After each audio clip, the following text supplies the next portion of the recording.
हे welcome guys. दोस्तों आज बात करने वाला हूं मैं ब्लॉक क्रेडिट के बारे में। हाँ जी दोस्तों, जो जीएसटी में ब्लॉक क्रेडिट है जहां पे इन एलिजिबल आईटीसी होता है या कुछ केसेस ऐसे हैं जहां पे इन एलिजिबल आईटीसी हो जाता है सेक्शन 17 सबसेक्शन 5 के अंदर।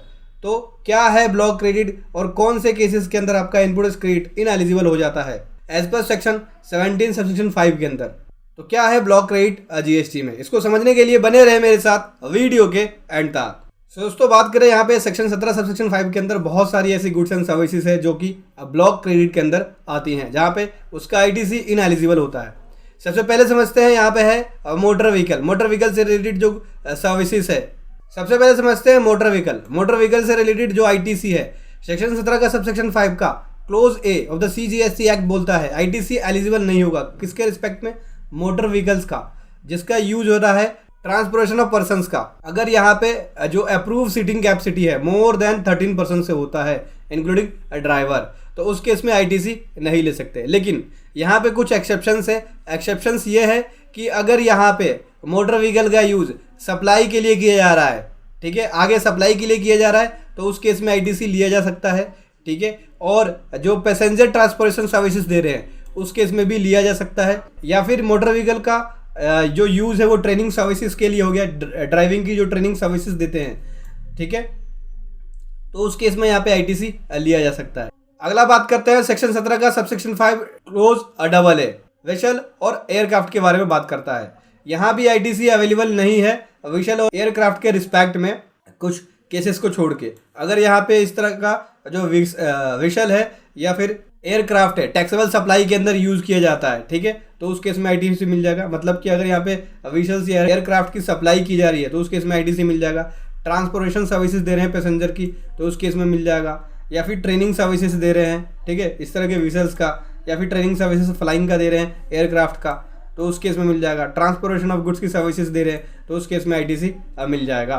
अगला बात करते हैं, अगर यहाँ पे मोटर व्हीकल से रिलेटेड या एयरक्राफ्ट से रिलेटेड या व्हीकल से रिलेटेड कोई सर्विसेज है, सेक्शन 17 का subsection 5 clause A B of the CGST act बोलता है आईटीसी नहीं मिलेगा। इस तरह की जो सर्विसेज दी जा रही है जनरल इंश्योरेंस की, रिपेयर मेंटेनेंस की, ठीक है, उस केस में आईटीसी नहीं मिलेगा। अगर मोटर व्हीकल, एयरक्राफ्ट या व्हीकल्स की रिपेयर मेंटेनेंस की सर्विसेज दी जा रही हैं close A close double A के अंदर जो बताया गया है। यहाँ भी कुछ एक्सेप्शंस है। एक्सेप्शंस ये है कि अगर यहाँ पे रिपेयर मेंटेनेंस या जनरल इंश्योरेंस की सर्विसेज दी जा रही हैं, ठीक है, मोटर व्हीकल का, एयरक्राफ्ट का, ठीक है, कौन से केसेस में, जो क्लोज ए और क्लोज डबल ए है। मैंने बताया था आपको कि अगर टैक्सेबल सप्लाई के अंदर यूज़ किया जाता है, क्लोज ए और क्लोज डबल ए के अंदर क्या बोलते हैं कि अगर टैक्सेबल सप्लाई के अंदर यूज़ किया जाता है उसको, ठीक है, जैसे कि आगे उसको सेल कर रहे हैं, ठीक है, ट्रांसपोर्टेशन की सर्विसेज दे रहे हैं या फिर ट्रेनिंग की सर्विसेज दे रहे हैं, ड्राइविंग की ट्रेनिंग की सर्विसेज दे रहे हैं, तो उस केस में तो ले सकते हैं जनरल इंश्योरेंस का आईटीसी। लेकिन इसके अलावा कोई और है तो उस केस में जनरल इंश्योरेंस के ऊपर या रिपेयर मेंटेनेंस के ऊपर अगर इस तरह की कोई सर्विसेज ले रहे हैं मोटर व्हीकल का तो उसका आईटीसी नहीं ले सकते। तो पहले एक्सेप्शंस में तो ये हो गया। दूसरे एक्सेप्शंस में बोलते हैं अगर यहाँ पे मोटर व्हीकल का मैन्युफैक्चर किया जाता है तो उस केस में भी यहाँ पे इस तरह की जो सर्विसेज है, जनरल इंश्योरेंस का हो या फिर रिपेयर मेंटेनेंस का हो, उस केस में भी आईटीसी मिल जाएगा। और अगर यहाँ पे जो मैन्युफैक्चरर है उसने जनरल इंश्योरेंस लिया है तो उस केस में भी जो इंश्योरेंस प्रीमियम उसके ऊपर जो आईटीसी पे करेगा उसका भी यहाँ पे इनपुट क्रेडिट ले सकता है। अगला हम बात कर लेते हैं सेक्शन 17 का सबसेक्शन 5 क्लोज बी सब close I of the CGST act बोलता है कि आईटीसी नहीं मिलेगा। कौन से केसेस में, अगर यहाँ पे इस तरह की गुड्स एंड सर्विसेज की सप्लाई की जाती है जैसे फूड एंड बेवरेज, उसका आईटीसी नहीं ले सकते। आउटडोर कैटरिंग सर्विसेज का नहीं ले सकते, ब्यूटी ट्रीटमेंट का नहीं ले सकते, हेल्थ सर्विसेज का नहीं ले सकते, कॉस्मेटिक और प्लास्टिक सर्जरी है इसका नहीं ले सकते, renting of hiring of motor vehicles है इसका नहीं ले सकते, या फिर व्हीकल्स है या एयरक्राफ्ट है इनकी रेंटिंग है तो इसका भी नहीं ले सकते। कुछ केसेस में छोड़ के जो कि close A close double A के अंदर बताया गया है, स्पेसिफाई पर्पस मैंने बताया था आपको कि अगर टैक्सेबल सप्लाई में यूज़ होता है तो उसका ले सकते हैं आप।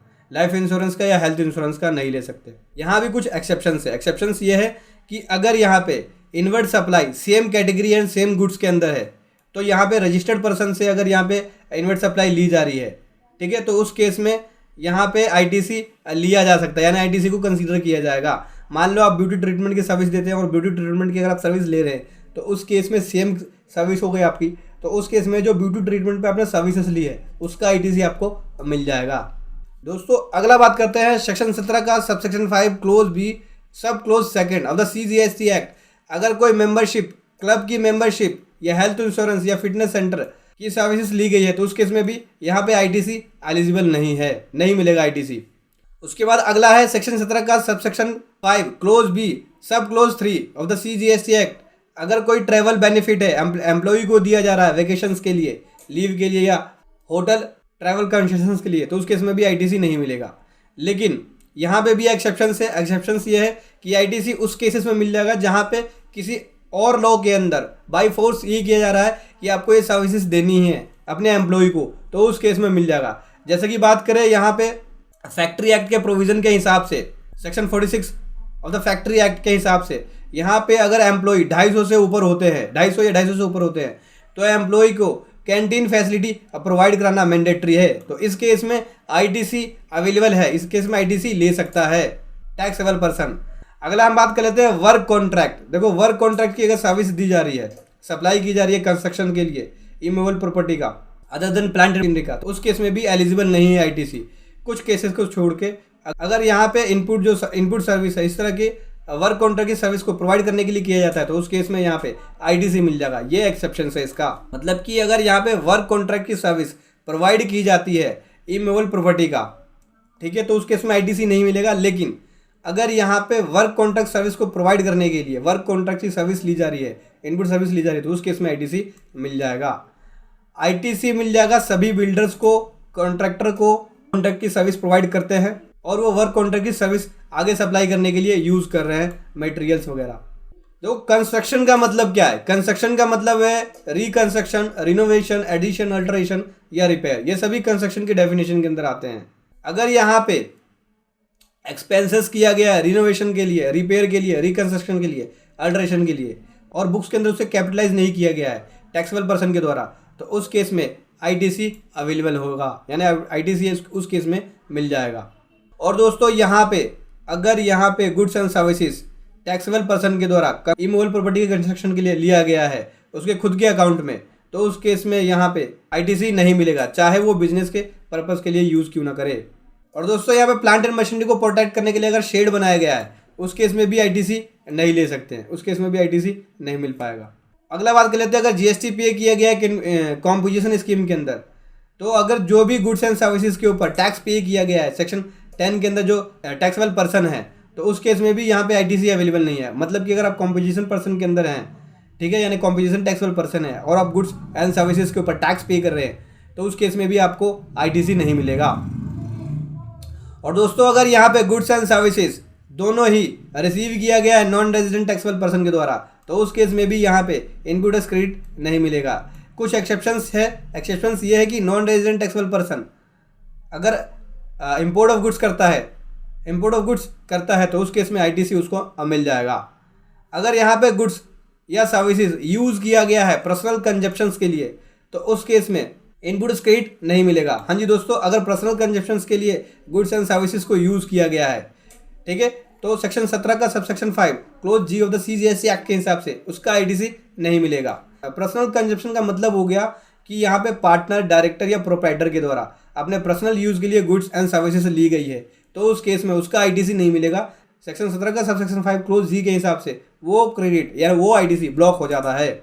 और दोस्तों अगर यहाँ पे गुड्स चोरी हो गई है, लॉस्ट हो गई है, डिस्ट्रॉय हो गई है या फिर फ्री सैंपल है, तो उस केस में भी यहाँ पे ITC नहीं मिलेगा सेक्शन 17 का सबसेक्शन 5 क्लोज G के हिसाब से। अगर यहाँ पे कस्टमर को या डिस्ट्रीब्यूटर को गिफ्ट दिया जा रहा है, तो उस केस में भी जो ITC है नहीं मिलेगा। जैसे गोल्ड कॉइन्स हो गए, ठीक है, या कोई भी गिफ्ट हो गया।